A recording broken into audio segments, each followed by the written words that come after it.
За түрүүн ярьсан тийм үү. Боловсрсон жимслөө илүү ялаанууд өтөө цацдаг гэж. Одоо шулуухан хэлгээд. Тэгэхээр буурлаа. За ялаа ирээд өтөө цацчлаа. Нөгөө өтсөн нөгөө жимс чинь өөр тийш яваад өглөө. За үлдчихэж байгаа гэргийг ихэвчлэн гэргээ л үлдээд байна л да. Нөхрөө салж аваад эхнэрээ салж авах тохиолдолд харьцангуй бага байгаад байгаа шиг байдаг. Хараад тахад. За гэхдээ нэг явчих юм бол эмэгтэй хүн эргэж буцахгүй тэгээд ердөөс үүрд ингээ баяртай л гэдээ яваад өгчдөг л та. Эрэгтэй хүмүүс аль тэр зэрэг эргэж буцаад байдаг. За тэр эргэж буцахаас өмнө тэр нөхөр ингээд яваад өглөө гэтэл тэр гэр бүлд ер нь хин илүү хохирох юм. Мээр хэмээ хоёр дээр хохирол гарахгүй илүү үр дээр хохирол гардаг гэж хэлдэг. Яагаад гэвэл нөгөө үйлдсэн орон зайд хариуцлага хүлээх чадвар насанд хүрэгчдэд илүү өндөр байгаа. Тийм биз? Тэд нар чинь өөрсдийн чадамжаар тооцоолсон учраас хин нэг нь хүүхдээ авч үлдээд байна шүү дээ. Тэгэхээр яг нөгөө сэтгэлийн зовөр үлдээд байгаагач тийм үү? Өөрсдийнх нь үйлсийн үр дүн учраас илүү хариуцлагатай ханддаг. Гэтэл энэ хариуцлагын орон зайд эцэг ихтэй байх, эцэг ихээсээ сурах хүүхдүүд илүү хохирдог. Тэгэхээр нөгөө гэргийч бай, эр нөхөрч бай.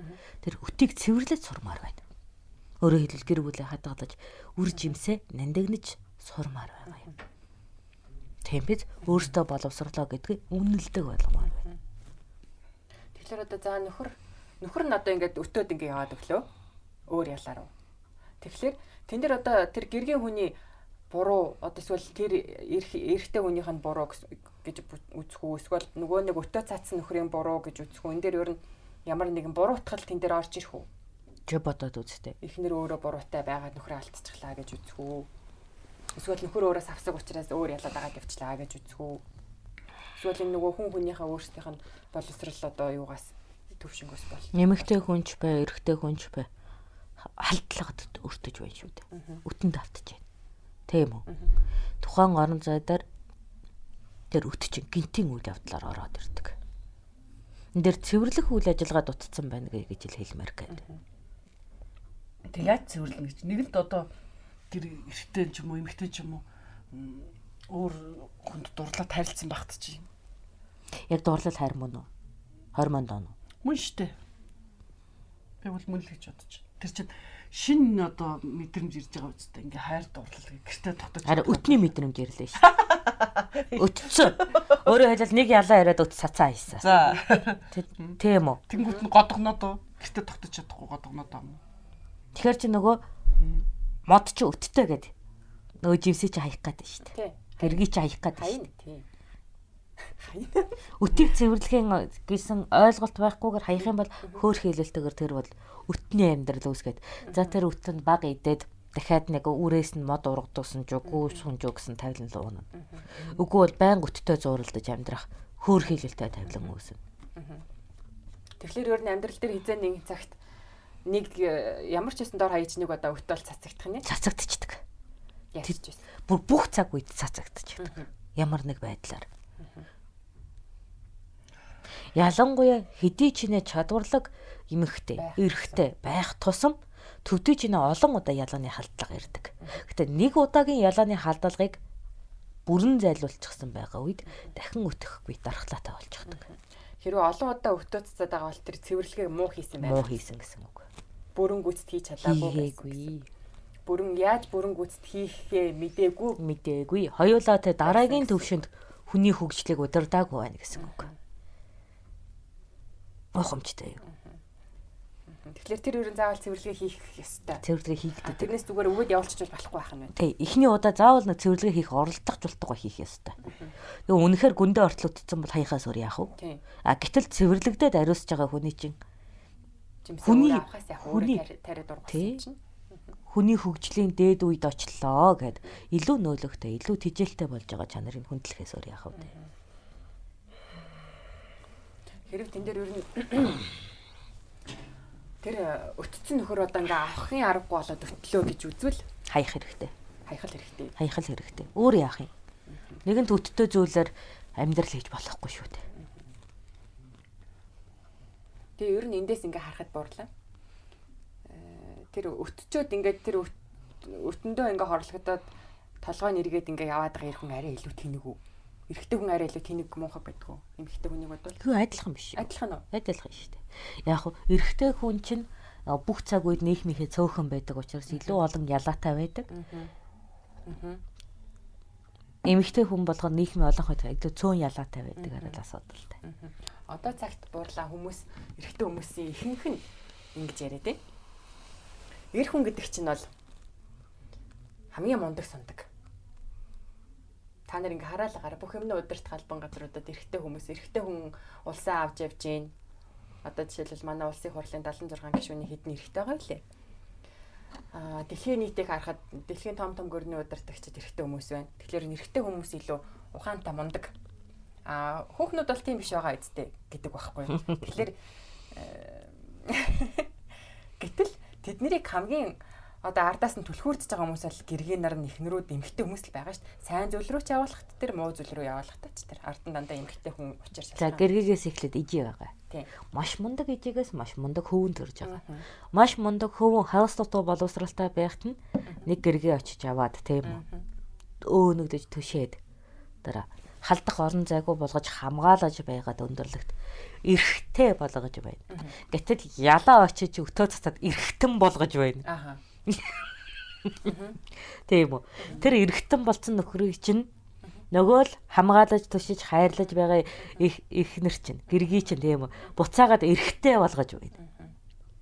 Гэтэл эргэтээ хүн үнэхээр л тийм мундаг сундаг ухаантай юм бол яагаад тэр өтнөөс өөрийгөө хамгаалахгүй байгаа юм. Тийм. Тийм чадвар яагаад байхгүй байгаа юм?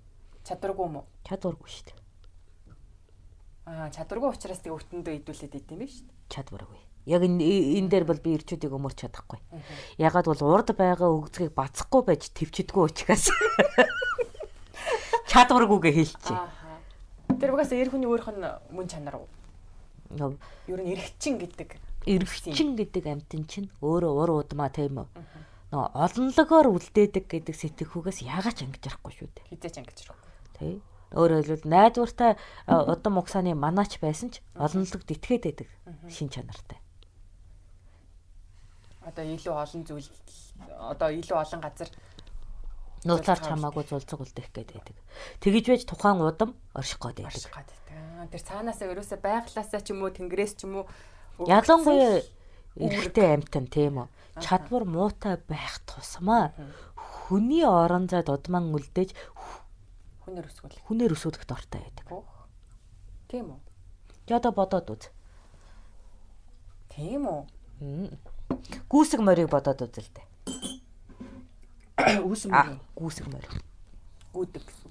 Гүйсэг. За. Өөрөөр хэлбэл азрахтай. Тийм үү? Гүүнд очиж өрөөд моолдох гээд байдаг. За. Тэгэхээр чин тэр азрах чин тухайн сүргийг тийм үү хамгаалаад гүүнэр нь үр төлөө үржүүлээд явж байгаа шүү дээ. Гэтэл тэн дээр нэг гүү дээр аваачаад өрөөд моолдээгээд хамгаалалтанд орших гээд байдаг. Яг бол өөрөө амьдрах чадваргүй юм чин өөр нэг газар хамгаалтанд өрөөдмө хадгалах гэдэг хөхөө шиг зан гаргаж байгаа юм. Тэгэхээр хүн хэдий чинээ чадвар муутай байна төдөө чинээ тийм ухамсартай болдог. Тэгэхээр ер нь тэр байх ёсгүй удам угсаа ч юм уу тэр үр зулцаа заавал байх. Ер нь өөрөө бол устгах гээд байгаа шүү дээ. Тэгээд байгалийн эсэргүүцэл, нийгмийн эсэргүүцлэр тухайн чадваргүй зүйл чинь устгаж мөхөх гээд байдаг. Тэрнээс илэрч байгаа тэмцлийн зам чанар нь амьдралын чадамжтай орон зайд үр удмаа үлдээгээд тэнт ч гэсэн ихтгэл найдвараа тогтоох гээд байгаа сэтгэл зүйч юм. Одоо энэ чинь хонин гөрвөл дээр илүү гардаг шүү дээ. Тийм үү? Чадварлаг хонин гөрвөлөд дээр үр удмаа үлдээх нь тэр нөө устж байгаа нөө чадвар муутай сүүл богинтой тийм үү? Гүйлт багтай хонин гөрвөлөд илүү тэгж тэмцдэг. Чадвартай нь өөрийн орон зайгаа өөрийн хүчрхэг удмаа хамгаалахыг эрмэлддэг. Ингээд л чадaltaй хооронд тэмцэл эхэлж өгдөг. Тэгэхээр арчиг өмнөд л ерөнхийдөө тэр сул дорой байжж энэ тэнд сүүлчийн найдвар хийчих санаатал яваад байдаг. Сүүлчийн найдвар шүү дээ. Тэгэхээр одоо тэр арчаагүй өөрөө хүчрхэг үр удам бий болгож чадахгүй учраас бусдын тэр чадамжтай байдлыг өөрийнхөө удамд хуулбарлах гэдэг тэмцээд байна шүү дээ. Тэгэхээр тэр чадамжгүй нэгэн тал одоо арчаагүй нөхдүүдийн үр удам үлдэх бараг шаардлагагүй. Энийг бол эмэгтэй хүн өөрөө шийднэ. Өөрөөр хэлбэл чадварлаг үр удмыг үлдээж явах бол эмэгтэй хүний үгийн сонирхол. Тийм. Яг бол уг нь тийм үү? Гэтэл энэ чинь бас их аюултай байна буурлаа. Энэс чи болоод юу их гарч байна одоо. Аборт гэж нэг зүйл хүүхдийг гидсэнд нь устгадаг, гидсэнд нь алдаг юм ихэр гараад байгаа. Тэгээд яхахлаар бас хэцүү юм чинь. Зарим одоо залуу хүмүүс эрт аборт хийлгэснээс болоод ч юм уу дахиад хүүхд гарах боломжгүй болчдөг. Бас зарим нь болохоор юу хийж байна. Хэтэрхийх одоо аборт хийлгэхлээр ч эрүүл мэндээр эмэгтэйчүүд тохирч байна гэх мэтэй юмуд гарч. Тэгэхээр нөгөө эмэгтэй хүн л өөрөө юм тогтоохыг шийдээд байна шүү дээ. Тийм үү? Тэр хүчрэхэг эр хүн бол өөрийн нөөлөг дотор тийм үү? Эмэгтэй хүнийг агуулж байгаад найдвартайгаар өрөөдөм хоёр хосын тийм үү? Хүчрэхэг оюун ухаанаар тогтвортойгоор үүсгэх гэдэг. Нэг юм бат багна үсээд байна. Нөгөө талд тэр бат багнлуу тийм үү? Эр талаасаа гэх юм бол өөрөө чадварлаг бус учраас бусдын эмэгтэйг булааж тийм үү? Эрдэнэ мэдэгдэхгүйгээр хуулбарлалт хийх санаатай ирчүүд байд давтална. Тэр чинь эхнэрт бол хань болохгүй. Зүгээр хөвлөдөн руудмаа үлдээчээд тэр чадварлаг ирээр тижээлгэх сонирхол яваад байдаг. Тийм үү? Гаргаж өгөхгүй л дээ мэдээж эмэгтэйч бодож байна. Яаж баталгаатай хэлж байгаа юм? гаргаж өгч дээ. Тиймэрхүү тоглолтонд эмэгтэйчүүд дэгэлдэж унжил байдаг шүү дээ. Тийм үү? Нөгөө талд тийм үү? Тэр чадварлаг эрий чинь үр удмыг өөртөө аваад хүчрэхэг үр удамтай болгож байгаа нөгөө сүрэг ялаанууд эмэгтэйчүүд чинь бас тогтлоод байдаг. Гэсэн нөгөө бөхчүүдийг хүүхдийг эзэндээ тэгээд авах гэдэг хүүхдүүд байдаг гэсэн бүлэг. Тэгээд удмыг нь шалдан бүх нарыг харахаар араас нөхөцөлдөд байдаг гэсэн шүү дээ. Ингээ эргүүлдээд. Энэ ганц бүхтээр бай биш ээ. Ерөнхийдөө өөрийгөө ямар нэг орон зайд чадварлаг гэж илэрхийлж байгаа хүн дээр гардаг үзэгдэл. Би одоо тэр бөхчүүдийг л тэгээд байдаг юм байх гэж одоо гайхал хараад байдаг шүү дээ.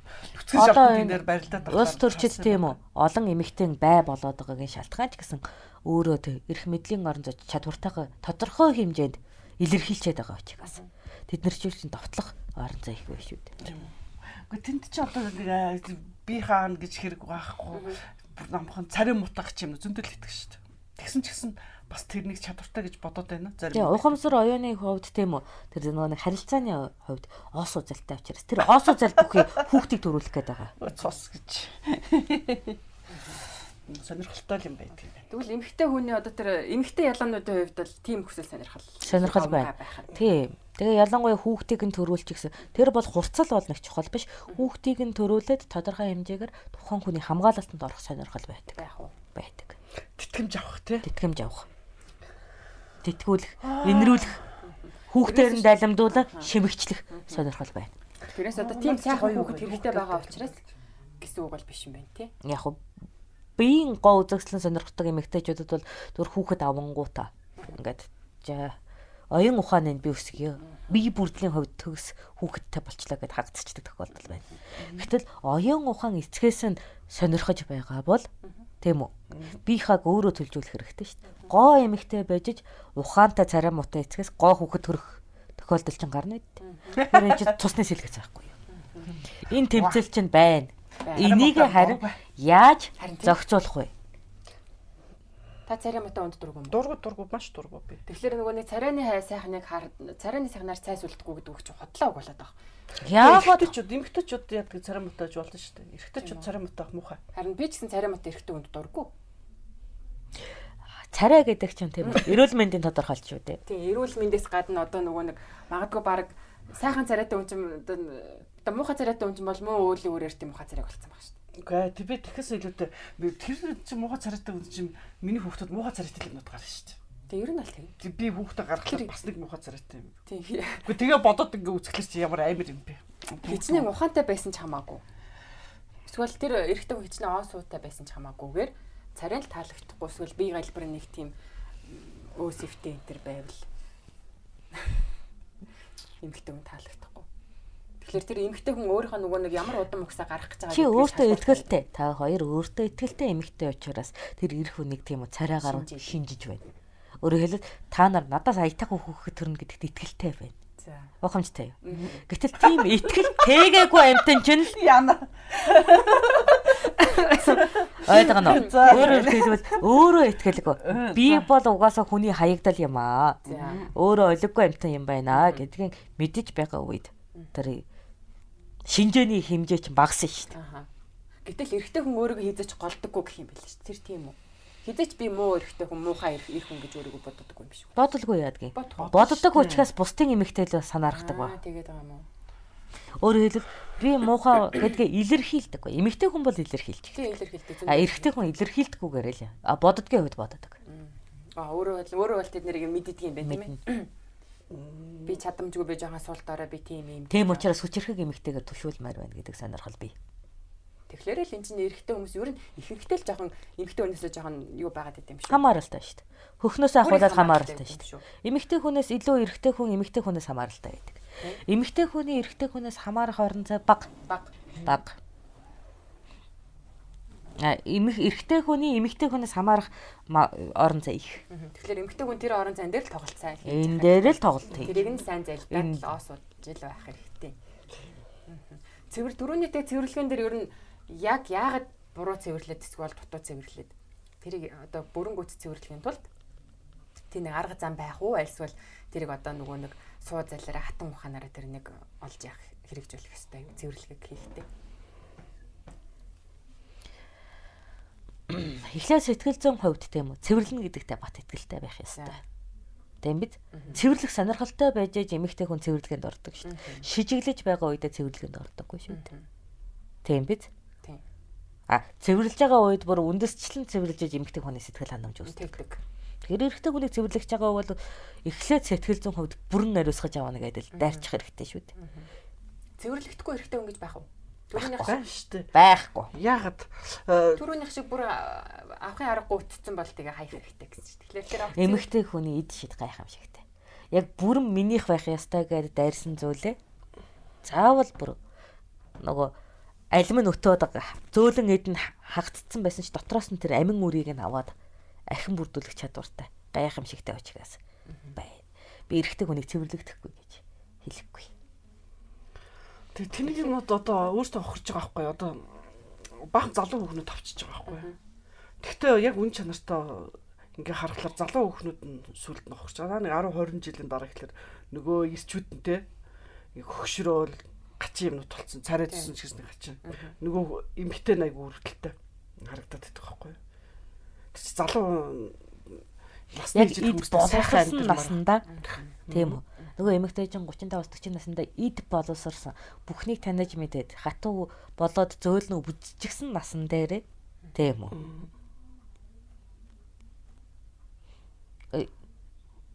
Яасан байх вэ? хөгшин өвгөн. Түшиггүй зүйлтэй болчихж байгаа юм. Ер нь ингээ гिचэн ингээ харсан чи өнгөний хувьд ч юм уу бахархал төрөхөөр биш байдаг байхгүй. Яг энэ гоё эмэгтэй сайхан гэх нөхөр нь бүр өөр хөгшин мөнтөр байх юм бол юу боддгоо шүү дээ.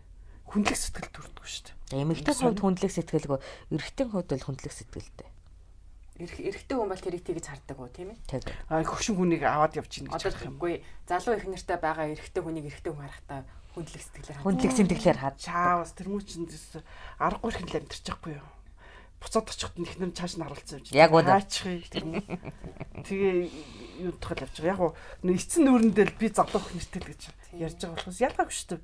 Физиологийн хувьд л тэр чинь яг ижлэхэн юм утгалцсан. Тэгэхээр тэр одоо эд боловсрсан нөгөө нэг ялаа чинь дахиад тэрнийг хаяал ахаал нэг юм дээр гайгүй юм дээр очиод яах юм. Гайгүй биш, гайтай юм дээр очиод. Гайтай юм дээр л очих. Ягаад гэвэл тэр чин өтнөөсөө авгалтай. Авгалтаагаас эрвэхэ болж байгаа юм чин. Тийм үү? Яах вэ? Эрвэхэн замаар л амьдрын шүү дээ. Өөрөөр галд орж өгтгсөн жөө. Дахиад нэг өт цацдагсан жөө гэж хэлээ. Амьдрын шүү дээ. Тэгэхээр эн чинь эмэгтэй хүний өөрөөтөө үнэмлэмжгүй байгаагаас гарах үүлийн үрийн амьдралын тогтолцоо гарна. Өөрөөр заавал бусдаар тэтгүүлжээж амьдрдаг эмэгтэй хүн байж байна. Уг нь бол харьцангуй хараат бас амьдрах чадвартай хүс шүү дээ ийм хүс. Уул нь бол тийм. Тэгвэл эсрэгээр одоо маш одоо залуу эрэгтэй хүүхдүүд ихч мэд хүнтэй амьдраад шүү дээ. Энэ бол тэр эрэгтэй хүүхдүүд бол тэрнээс бас юу байж ин те. Тэр эмэгтэйгээс шимэгчилж амьдарч байна. Шимэгчлэн гэсэн үг. Өөрөөр хэлбэл чадварлаг эмэгтэйд хүүхдээ удман үлдээчихэд өөрөө чадваргүй хүн шүү дээ. Тэгээ тэр эмэгтэйд найдаж өрөөдмө одоо би ингээд дууссан чамаагүй. Энэ хүүхдээ тийм үү. Тэр дотоод ухамсар нь энэ удам ингээ үлдэжээвэл болчихно гэсэн тогтолцоогоор хандаад байгаа юм шүү дээ. Өөрөө бол яг тэр удам тэр бодох сөхөөгүй л байгаа хэл. Тэгтээ Зүн бэ нү? зүн чинь тэгж хөдлөн шүү дээ. Өөрөөр хэлбэл удмаа үлдээх гэж байгаа тэр зүн чинь тэгж тэмүүлүүлнэ шүү дээ. Тэгэхээр хүний амьдралд энэ зүн гэдэг юм айгүй чухал юм а тий. Өөрийн одоо ханаа сонгосон ч гэсэн нэг зүн хэрэгтэй байх нь. Тэг өөрийнхөө үйлдэлийг ч гэсэн бас зүн гэдэг юм а ерөнхийдөө ойлголттой байж ич тэрнийг яаж удирдах вэ? Эсвэл зөв бурууг ингэж ялах хэрэгтэй юм шүү дээ. Тэгэхээр буурлаа ийм тохиолдол байвал яг одоо жишээлбэл чадамжтай за эмэгтэй хүнийг нь чадамжтай гэдээ авч үзье. Тэгээд одоо андуурлаар ч гэдэг юм уу? Ямар нэгэн шалтгаанаар эсвэл өөрөө хүсээгүй байдлаар ч гэдэг юм. Эсвэл өөрийнхөө алдаагаар ч гэдэг юм. Чадамжгүй эр хүнтэй ханилчжээ багасаа. Гэтэл одоо тэр чадамжтай бол тэр эмэгтэй чадамж хүссэн үсээгүй халдна. Эрэгтэйдээ юу? Эрэгтэйдээ халдна. Тэгэхээр одоо энэ хүн эрэгтэй хүн чинь чадамжгүй юм чинь би өөр чадамжтай эрэгтэйгээр салчих гэвэл яг. Одоо манай нийгэм дээр чинь нөгөө гэр бүл салаад ингээд хоорондоо 2 3 дахиад гэрлэх тэр нөгөө боломж нь байдаг тий. Яг хөө темирхүү үзэгдэл байдаг. Өөрөөр хэлбэл эмэгтэй хүн тийм үү? Тэр үнэхээр чадамжгүй эрэгтэй хүн байвал. Тэр хүн хайчдаг. Тийм үргэлжлүүлмээргүй хүсэхгүй. Өөрөөр хэлбэл мөн чанарыг нь таниад тийм үү? Энэ би чадамжтай гэж бодсон ч гэсэн үнэхээр баг газар чадамжтай байжээ. Тийм үү? Илүү олон талбарт чадамжтай эр хүнийг хүсэмжилж байна гэдэг эмэгтэй хүн хайчдаг байдаг. Тэгвэл тэр чадамжгүй эр хүний чадвар хэр зэрэг өсөх боломжтой юм. Тэр эмэгтэй хүнээс эхнэрээс шалтгаалах уу? Тэр эмэгтэй хүнтэй байсан хорон бүхэндээ тэр эр хүн өссөн байдаг. Тийм учраас дараагийн удаа ханилахтаа тэр тухайн эмэгтэйгээс сурсан боломжоор амьдралын дэвшилж идэг. Харамсалтай нь эмэгтэй хүн чадамжтай эр хүнтэй ханиллаа гэд эрэгтэй хүн чинь амин шин чанартайгаар нөгөө ахуйгаа төвхнүүлдэг учраас чадамж нь халддаггүй. Эмэгтэй хүний чадамж эр хүн лөө байнга халдаж байдаг. Өөрөөр хэлбэл хүссэн хүсээгүй тэр байгалийн их гэдэг зөв эмэгтэй хүнд байдаг учраас тэд дэрэгдэн байгаа тийм үү? Оюутан байна уу? Хамаатан байна уу? Хүүхэд нь байна уу? Нөхөр нь хамаагүй тухайн чадамж халдварладаг. Яг л өсөж идэг эмэгтэй хүн чинь. Эрэгтэй хүн бол эсэргээр чадамжаа таараад өөртөө агуулдаг. Тэрнийг л үр хүүхэдтэй өгөх гээд байдаг. Тэрийг л үр хүүхэдтэй өгөх гээд байдаг. Өөрөөр хэлбэл эхнэр хамаагүй бүр үр хүүхэд л өгөхийг хүсдэг. Харин тийм юм шиг байна. Ер нь эрэгтэй хүнийг хараад байхад их эмэгтэй хүнийг бодвол илүү амьд чанартай. Амьд чанартай. Миний гэр бүл миний хүүхдүүд гэж бодоод байдаг. Гэтэл эмэгтэй хүн болохоор зэрэг миний үрээс ялгаа юу байх вэ? Амьтны үр гээл ингээл хэлдэг. Тийм. Тэгэхээр нөгөө гэр бүлдээ ч гэсэн яг амиа бодно шүү дээ бас тэд нар чинь тэгдэг. Яг гэр бүл дотор байхлаараа ч гэсэн өөрөө хатах санаа амиа бас л бодно шүү дээ эрэгтэй хүн бол. Тэгэхээр нөгөө гэргий чинь байна даа нөгөө итүүгэн шиг зантай. Тийм үү? Итүүгэн шиг хиний янаагүй дэлгэрч байдаг. Итүүгэн шиг зантай. Эмэгтэй хүн чинь эцэг тэнгэр шигээ зантай тийм үү? Зоригт үйлдэлийнхаа төлөөлөр шүү дээ. Эр хүн үү? Эцэг тэнгэр шигээ зантай. Тий. Зоригт үйлдэлийнхаа төлөөлөл. Тэгээ нөгөө зорилгын төлөө ингэж явсаар хагаад гэргийг мартчихдаг байхгүй юу? Тэгдэг. Тэр орон зайн дээр нөгөө ялгаанууд ирээд байгаа шүү дээ. Тэгдэг.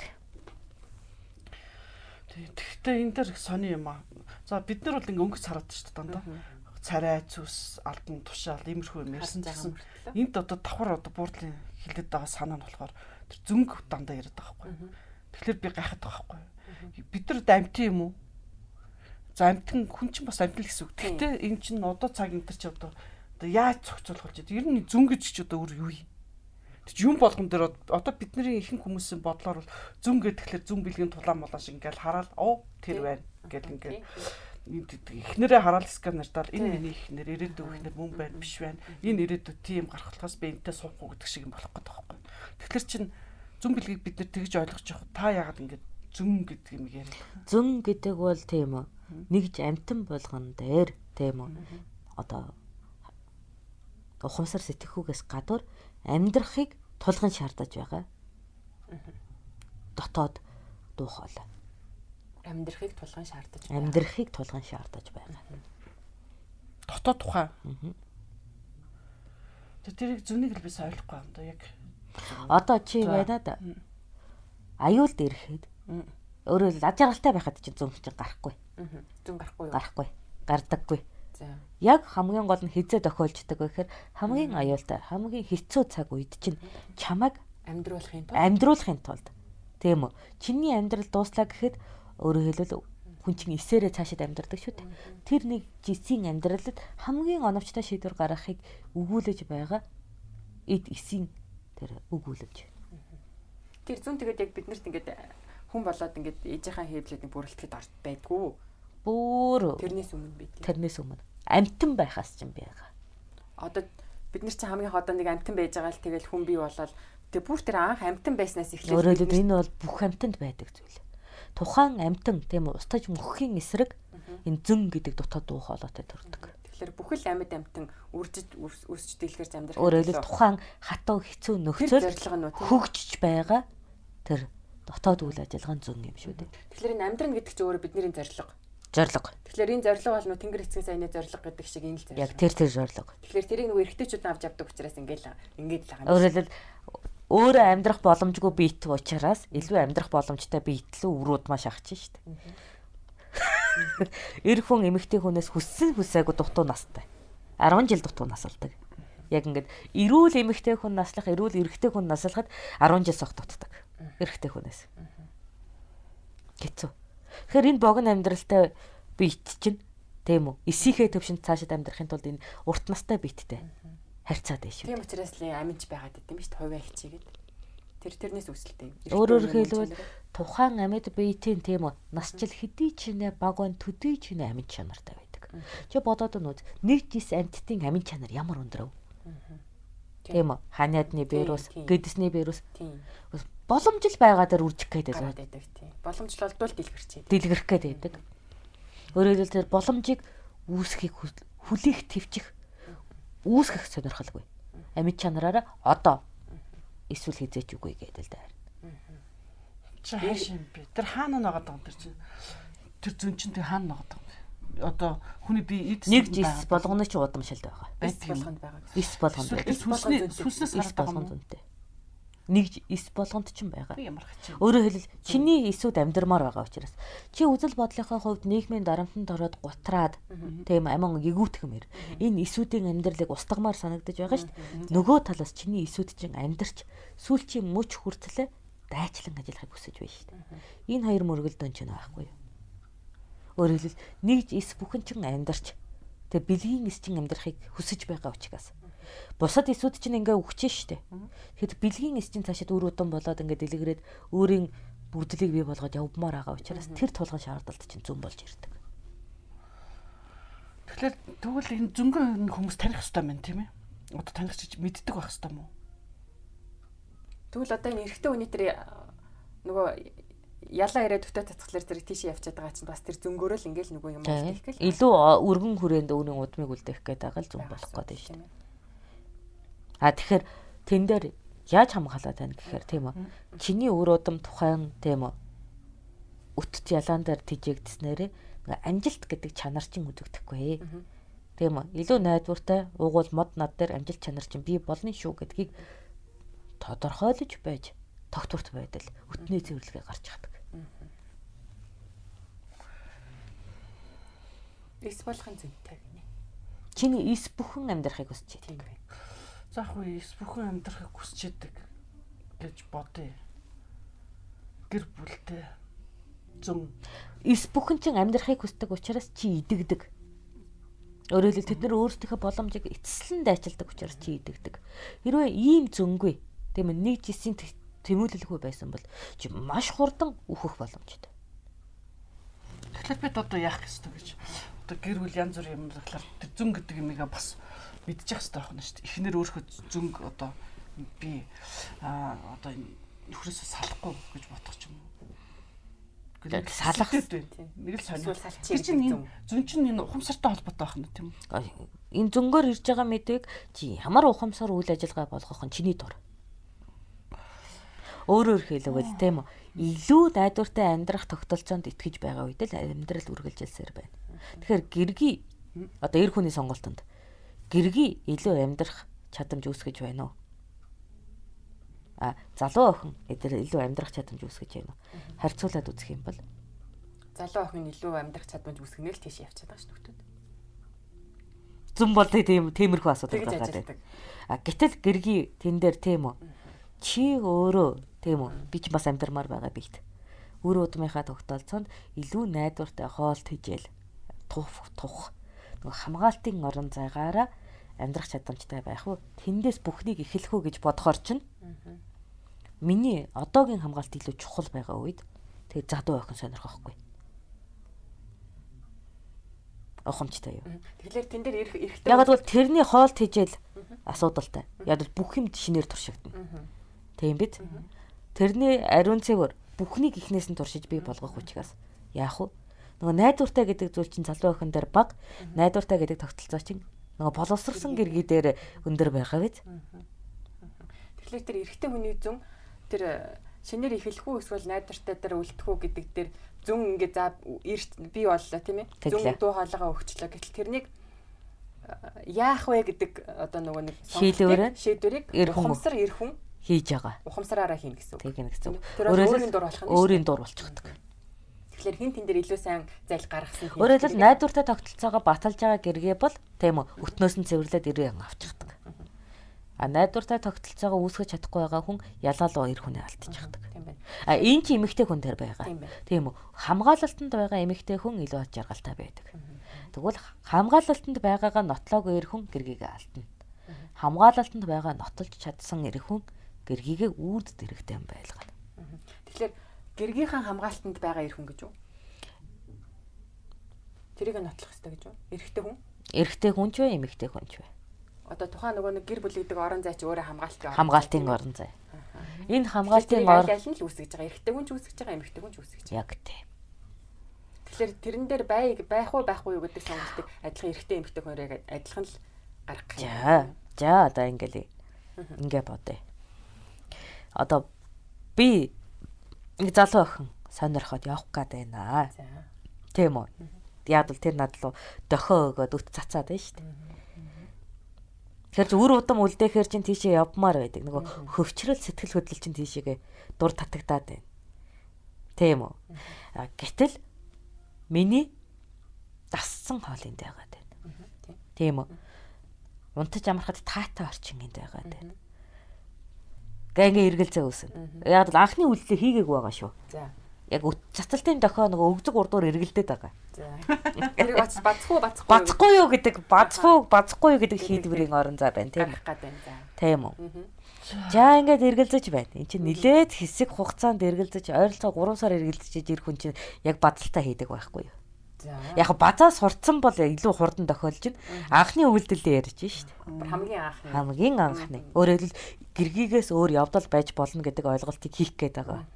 Тэр үед гэрийн үйл ажиллагаа өгзөгний дохио хоёрын аль нь давах вэ гэдэг л тэмцэлийн толгой дотор ч ингэ явагдана. Ухамжтай. Яг энэ үед юу бодогддог гэж? Нөгөө хуруунд орсон өргөс бодогдчихдаг байхгүй. Өө нөгөө хайртай жаахан юм маань тийм үү? Надгүйгээр хуруунтаа өргөсөө зоочоод ойлыг над хүүхдээ гуугаад сууж ин да. Ичихгүй бол гэдэг. Ийм юм бодогдно. Өөрөөр хэлбэл би тэр хүнд хэр үүрэгтэй вэ гэдгээ бодчихдог. Их санаа орж ирдэг. Энэ охинд би хэр үүрэгтэй вэ гэдгээ бодохгүй шүү дээ. Яг л үйлдэл эхлээгүй. Ямар ч үүрэг байхгүй. Гэтэл тэр эмэгтэйд би хэр их үүрэгтэй, хэр их үнцэнтэй вэ гэдгийг боддог. Өөрөөр хэлбэл тэр эмэгтэй надгүйгээр амьдрах уугүй юу гэдгийг гинт бодож эхэлдэг. Яагаад тэр хамгаалтаар орж ирээд байгаа? Эмэгтэйн дүр төрх. Тийм үү? Тэр хүнд ачааг нь өргөөд өгөхөд инээмсэглэж байгаа царай маяр гэдэг бүр шал хамаагүй юм тодгонд орж ирнэ. Өөрөөр хэлбэл намайг хамгаалаач гэд ингээд зүрхэн дотроос гараад ирдэг. Зүрхнээс үү тийм ээ? Эндээс гараад ирдэг. Өөрөөр хэлбэл би тэр эмэгтэйг хайрлаж исэн, хамгаалж исэн нэг тийм ааргах сэтгэлээр хүлэгдчихэдэг. Тийм учраас би тэндээс хугацаж тэр эмэгтэйг хайж чаддаггүй. Яг бол надгүйгээр тэр амьдрч чадахгүй санагддаг. Яг энэ үед өгзөг бацах бодол бүрэн арилж байгаа. Сонин. Гэтэл би яг энэ сэдвээр нэг өөр эртээ ярьж байх. Тийм үү? Чамтай чамгаа амьдрна гэдэг үг ороод ирэнгөө шууд базаад авдаг гэж байгаа. За. Ааха. Яг л би даасан эмэгтэй. Миний хэрэгцээ тэр эмэгтэйд бага. Тэгэхээр тэр гэргээ бол их л чадамжтай байх гэдэг. Өндөр чадамжтай учраас тэнд миний эзлэх байр суурь бага учраас зүгээр л хаач хамаагүй өгзөг базаал яваад байна. Тэгэхээр ер нь ингээд би надад их санагдаад байдаг. Эрэгтэй хүн илүү одоо тийм чадамжтай эмэгтэйгээс илүү эхнэрээс илүү тийм баймаар санагдаад байдаг байхгүй юу? Эрэгтэй хүн илүү чадамжтай баймаар. Тэгээ гэрэг нь бол баг зэрэг дутуу баймаар санагдаад байдаг байхгүй юу? Тэр нэг өөр одоо зайлмайлч гэдэг юм уу одоо илүү арга ухаанаас өгчлөлтэй ч гэдэг юм уу нэг тэр нүдэнд харагдахгүй чадамж нь эмэгтэй хүний угаасаа илүү байдаг л та. Тэгвэл одоо нөгөө нэг ухаан шаардсан ажил дээр одоо жишээлбэл нөхрөөсөө илүү ухаантай хүнтэй ярмаар ч юм уу. Бүх эмэгтэй тийм үү? Одоо ер нь дайнд яваад 3-4 сараар гэртээ ирэхгүй байхад түлээгээ өөрөө бэлдэж хийдэг. Гэтэл тэр түлээ бэлдэх ойлголт миний толгойд байдаггүй. Нөгөөх нь өргөсөө оруулчаад уйлж явах болоо да гэж бодоод би түлээгээ 3 сараар нь бэлдчихэд явж идэг. Намаа гэртэл энэ түлээ нэг баримжаагаар болох 3 сар болно доо. Тэгээд нөгөө тэр чин бас нөгөө нэг бид нар чин 4 гэртэй шүү дээ. Хаваржаа, зун шалгаа, намаржаа өвлж игээд дөрүүлэн дээр нь бэлдэж өгчөөд явахгүй бол болдог. Ядал дайн болоод нөгөөдөл маань хаваржаа лугаа нөөчихгүй, өвлжээлүг нөөчихгүй. Энд би нөгөө хамгаалж чадахгүйгээс болоод дайсны орон зайгаас одоо аюул оруулаад ирэхэд миний гайхалтай чадварлаг эмэгтэй хүүхдүүд аваад нүүд тэнд нь түлээ байхгүй бол болохгүй гэж бодож идэг. Чадварлаг эмэгтэй мөртлөө түлээг нь бэлдэж өгдөг. Тий. Тэр эмэгтэй чадвар асар өндөр хэрнээ түлэн дээр чадваргүй байгаад байдаг. Тэгээ танд тэгэд ойлголцсон. Тэгэхээр энэ эмэгтэй түлээгүйгээр амьдрахгүй түлээ бол би юм. Одоо ойлгоно. Түлээ бол би юм. Би энэ эмэгтэйд амьдрах ирчүүч, амьдрах үндэс нь болж идэг. Энэ эмэгтэй түлээгүйгээр амьдрахгүй. Тийм учраас чадвар нь гарч ирэхгүй гэдэг нэг ийм юм бүр ингээд гол руу шаагаад хайцсан байгаа юм л да. Одоо тэгвэл энэ цаг үед бол одоо танд ихнэр олдохгүй нь шүү дээ. Яг бол энэ өнөө цагийн одоо балгасан байшинд нь бол түлээ бэлдээдэг шаардлагагүй шүү дээ. Тэгээд ямар нэгэн байдлаар тэр эмэгтэй нэг тийм юм байгаа. Нэг тийм юм байгаа. Өөрөөр хэлбэл маш их өндөр үүрэгтэйгээр би тэр орон зайд байдаг. Юм аргамжаа байдаг. Тэгэхээр энэтэй эрэгтэй хүнд тийм ажил олж ирэх хэрэгтэй. Манай энэ гэрээ ажлыг чи энийг л хий гэдэг. Чамаас өөрөө хүн хийж чадахгүй? Тийм чи хий. Тийм үү. Тэгээ хүүхдүүдээ түлээ хагалж ийн гэж бодоход ягаад ч юм бас нэг ажлаа булаалгаж байгаа юм шиг санагдаад. Уур хүрээд байдаг. Тийм үү. Тийм сүхээд аахгүй юм байж тэнд навсганаад яад ингээд бодогдоод байдаг. Тэгэхээр яалчгүй тэр гэрт амьдарч байгаагийн хувьд энэ ажил надаас бүр ингээд салхай болж байгаа. Энэ зайлыг үүсгэж байгаа тэр эмэгтэй л айхтар байгаа юм да. Харин тийм лээ. Уул нь бол өөрөө чадна шүү дээ. Гэтэ хийх болгонтой хуруулгаа өргөж шаадаг байхгүй юу? Энэ дээр л зал байгаа. Энэ дээр л зал байгаа. Тэгэхээр тэр эмэгтэй надаар дутдаг. Тийм учраас би түүний дэргэд байх ёстой. Тэгсэн мөрчлөө тэр эмэгтэй өөрөө асар өндөр чадамжтай. Асар өндөр би тэр нэг бишэрдэг. Тийм та тэр өндөр чадамжтай учраас хайртай бишрээд хамгаалах хүсээд үр удмаа тэр хүнээр залгуулуулах гээд байгаа. Тэгсэн. Тэгтээ тэр эмэгтэй надаар дутдаг маш том цоргоот. Төрийн түлээ. Тэрэн түлээ. Яа надад ойлгохгүй байна. Миний толгойд орж. За. Тэр угаасаа нөгөө түлээ байхгүй юм чинь тэн дээр ямар ч хоолунд Тэ нөгөө эмэгтэй хүний өндөр чадамж гарч ирэхгүй. Тэгэхээр тэр эмэгтэй хүний өндөр чадамж надаас үүсэлтэйгээр гав. Тэр эмэгтэй хүний өндөр чадамжийг ингээд дэлгэрүүлэхийн тулд ингээд улам ингээд чадамжтай байлгаад байхын тулд тэнд түлээл хэрэгтэй. Түлээл хэрэгтэй. Тэгэхээр тэр түлээ бол таа. Эхнэрээ хоол хэлэх гэдсэн юм биш үү? Тэгэхээр сайхан хоол гэж үг. Тэгэхээр галаа түлнэ. Тэгээд юу яам тэнд чинь сайхан хоолундаа хийн, гэр сайхан халуун болно гэдэг. Ингээд амьдрал тэрнээс юу. Тэр эр хүн түлээл байгаа байхгүй юу? Тэгэхээр эрэгтэй хүн бол эр нөхөр гэдэг бол гэргийнхаа чадамжийг л тэтгэж дэлгэрүүлж байх ёстой л үүрэгтэй юм шүү. Үгүй хоёулаа нийлж чих юм байна. Нийлж тий. Яг дан түлээ бол асахгүй. Харилцсан. Дан түлээ бол асахгүй. Би хичнээн их түлээ бэлдсэн ч тэр гэрийн өндөр чадамжтай эзэгтэй байхгүй бол хоол болохгүй байгаа. Гэтэл түлээ байхгүй үед эмэгтэй хүн хоол хийхгүй байна. Энэ ч л асуудал болчиход байдаг. Тэгээд тэр нэгийг хийчихлээр гоё одоо яах нь шүү дээ. Би нэг хоолоо хиймээр нэгтэнтэй нэг гэрийн ажлыг хоёр хадлаас хамтарч хийгээд шүү дээ. Тэгээд түлээг нь бэлдээд өгчвөл тэр эмэгтэйтэй хоо сайхан баярлалаа шүү дээ. Тэгээд хоолоо сайхан гоё хийн. Тэгээд гэр сайхан халуун байна. Гэхдээ нэг сонин зүйл байна. Би түлээ бэлдэж өгснөөрөө үргэлж тэр эмэгтэйг ад жаргалтай болгодог. Хизээч намайг түлээ бэлдэж өг гэж загнадаггүй, зэмэлдэггүй, үүрэгтэй гэж одоо дарамталдаг. Би тэрийг өөрийнхөө ухамсараар хийгээд байгаа мэт боловч үнэндээ намайг алсаас удирдах байгаа. Ягаад гэвэл би тэрний хуруунда өргөж шаачсан дүрсийг нь хараад айгаад байдаг. Гэтэ тэр нь танд таатай байдаг. Тэр нь таатай байдаг. Тэгэд алсаас удирдуулагдаад байгаа нь. Тэр нь зэлдүүлээд байгаа нь. Тэр нь таатай. Яг бол тэр хичнээн чадварлаг эмэгтэй вэ гэдгийг улам надад нотлоод байгаа учраас би тэр л эмэгтэйд удам үлдээгээд юмар санагдаад байна. Удам л үлдээх нь чухал байгаа. Та нар бол ерөнхийдөө дандаа л удам л гэдэг байна. Нэг хүүхдэл хийгээд орхичвол болох гэдэг байна. Тэр хүүхдийг маш сайн одоо сав суулгахтаа эмэгтэйд л хийчихвэл болох гэдэг байгаа байхгүй. Гэвч одоо энэ чи бодохгүй байгаа шүү дээ. Хүүхдтэйгээ гизэндээ хийсэн ч бодохгүй байна. Хүний гиз рүү хүүхдээ хийж байгаач одоо ойлгохгүй яваад шүү дээ. Энд чинь нэг юм сони юм гарчаад байна тий. Нэг чинь та нарын ярьж байгаа бол дандаа л тийм. Удмаан бодож байна. Одоо тэгэхэд бүр хүүхд чинь энэ чиний хүүхдээ гэдэг хоёр ихэр хүүхдээс нь зөвшөөрөхгүй. Наад чинь миний хүүхд биш гэд. Маш олон болсон тий. Хүүхдтэйгээ төрийг төлөхгүй зүгтааж байгаа ир олон байна. Хүүхдэдтэй болъё гэж хүсэхгүй эмэгтэй ч байна, эрэгтэй ч байна. Энэ тэг яагаад байгаа юм гэдэг. Одоо хүн амьдлаг зөнтэй юм бол яагаад энэ чинь алдагдчихад байгаа. Тэг чи юу болцсон бах вэ бид нар? Тэгэхээр бидний нөгөө амтнаасаа илүү ухаантай болоод одоо амтлаг шинжмэн байхгүй болоод бид нар бүр хөгжөөд байна уу? Эсвэл өөр юм болоод байна уу? Ямар ч гэсэн амтныхаа нийгэм аймгаас хамаагүй тасарсан биш үү бид нар? Сайн уу муу юу гэнэ? Та нарын үед ч одоо за яг хугацааг нь бодглохлоор та нарыг бүр өргөжлүүлээ. За 900 жилийн өмнө гэдгээр амтлагч чанар нь их байсан байна. Үр төлөө үлдээх гээл ингээд зүтгэдэг шүү дээ. Тэгэхээр 900 жилийн дараа бид нэр тийм үү амтнаасаа ангижраад жинхэнэ хүн болоод байгаа юм биш үү? Үгүй нэг стамптан болоод байна ш та нар. Бид нар бол олон стамптны үүргээрээ тийм үү үр төлдөө өндөр ач холбогдол өгдөг. Одоо бууг шиг, хадуу шиг тийм үү хон шиг ядаж байна ш. Та нар бол нөгөө нэг эсийн хуваагдлаар үржиж идэг. Тэгээ өөрөөс чинь салсан зүйл хамаагүй байдаг. Нөгөө ханиад шиг амтын юм биш үү? Надад бол та нар бол хөгжлөөрөө нэг стамптан л ойртоод байгаа юм шиг санагдана. Тэр удам хамаагүй гэж. Харин тэ удам хамаагүй гэж ярьдаг болчиход байгаа шүү дээ. Удам хамаагүй гэж яриад байна. Тэр самаатай тий. Сайхан жаргаж ивэл болоо. Ганцхан хүн амьдрын, ганцхан л амьдрч байгаа дээр маш сайхан амьдрах хэрэгтэй. Ирж вэ, эмч вэ. Тэгэхээр та нар чинь нэг стамптан амьдрна гэдгээ зүгээр дур таашаал тэндээс өөрийгөө жаргах. Яг тэр дур таашаалаас нь шүү дээ. Цэнгэл гэдэг чинь байна да.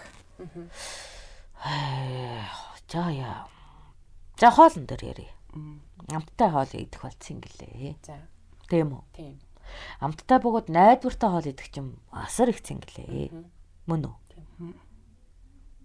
За шинэ хоол туршина гэдэг чинь цэнгэлээ. Тэгвэл амтгүй бөгөөд хортой хоол идэх чинь цэнгэл үү? Үгүй. Тийм үү? Амттай хэрнээ хортой хоол идэх чинь цэнгэл үү? Тэрийг мэдхгүй идчихэж байгаа хүмүүст бол цэнгэл болоод байгаа шүү дээ. Мэдхгүйгээр идчихэж байгаа. Бид нар яг тэрнийг мэдхгүй болоод байгаа юм байна. Тэр л хортой гэдгийг. Ягаад одоо би ч бүгд ингээ энийг ингээ одоо би энэ Монголын хамгийн тэнэг эмэгтэй байж болно тийм үү? Дандаа ингээ мэдхгүй ингээ танаас асуугаад байхгүй. Тэгэхээр өмнө нь яг хоёлаа гэхээр би мэдхгүй болохоор л хамгийн тэнэг үнэхээр яг надтай адилхан үе олон тэнэг баглахаар би гайхаад байгаа байхгүй. Би мдэггүй одоо өдөр хүртэл амьдарсан байж болно гэхэд ягаад бусад хүмүүс яг надтай адилхан бас ийм юмыг мэдхгүй байгаа юм бэ? Тэгэхээр үр дүн нь маш их өөр шүү дээ. Маш их хэмжээний одоо хохирол гэдэг юм гараад. Тэгэхээр та нарын цэнгэл чинь тийм үү? Өөртөө наалтахгүй шүү дээ. Нөгөө маргааштай наалтахгүй шүү дээ өөрийнхөө. Та нарын цэнгэл. Би маргааш оршиж маргааш илүү сонирхолтой юм хийн гэсэн итгэл үүсгэхгүй цэнгэлүүдээр тоглоод байна шүү дээ. Тэгэхээр өнөөдөр тухайн үедээ сайхан байхад тухайн мөчтөр анхаарал тавьж байна. Тийм бид тухайн мөч л яаж ижигэд өнгөрчүүл болчих гээд байна. Бараг тэр мөчөөч мэдхгүй амьдраад байгаа юм биш үү? Тийм. Мөчөө мэдэрч байгаа учраас хорт амхаар масуураад цэнгээд байна шүү дээ. Гэтэл маргаашийн шаардлагатай бодохгүй байна шүү дээ. Үр дүн гэдэг ямиг бодохгүй байна шүү дээ. Одоо хурцлаа бол үр хөвгттэй болох нь үнэн. Тэгэхээр чи тэр ард талын үр дүн дээр бид нар бас цэнгэл авж байгаа учраас хурцл түүний дараах үр удам гэдэг зүйлийг ингээ ухамсарлаж бидний тэр цэнгэл чинь бас маргаашийнхаа жаргалтайгаа хамт ирээд байна шүү дээ. Гэтэл яг мөчтөрөө бодох юм бол хурцсан сайхан. Үр дүн гэдэг үр хөвгтийг нь хасчих юм бол тийм л зүйл болчих гээд байна. Тэгэхээр нэг үйлдэлийн арыг харахгүй байгаа нь танаа манай боловсролын зөрүү биш үү? Харин тийм. За толоогож яхаа хамаараж агаад дахиад үзнэ ерөөс.